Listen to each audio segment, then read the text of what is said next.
Attendez, les éléments, la terre, l'eau, la terre. Ouais. C'est difficile là. Ah putain.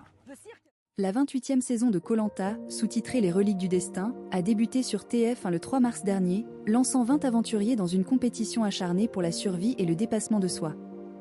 Alors que 5 candidats avaient déjà quitté l'aventure, Jonathan semblait destiné à être le 6e à faire ses adieux à l'archipel. Cependant, un coup du sort a totalement changé la donne. Une mystérieuse poterie découverte dans la redoutable antre du destin lui a offert une seconde chance inattendue.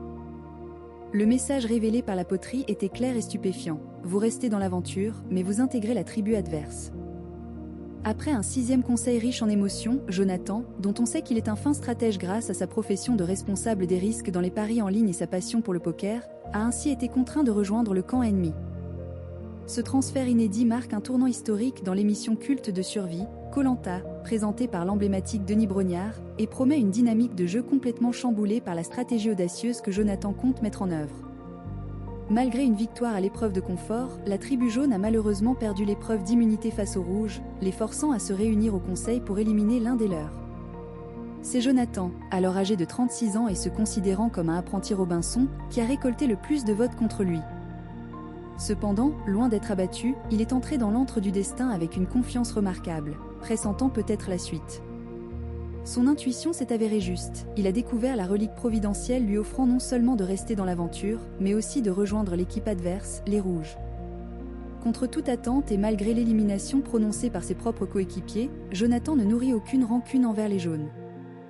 Son allégeance reste inébranlable à sa tribu d'origine. Sa motivation est désormais de détruire les Rouges de l'intérieur en infiltrant leur camp.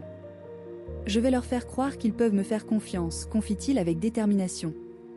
Son objectif ultime est clair, voir les 8 jaunes atteindre la finale. Il voit cette nouvelle phase comme une deuxième aventure où son rôle de manipulateur sera primordial.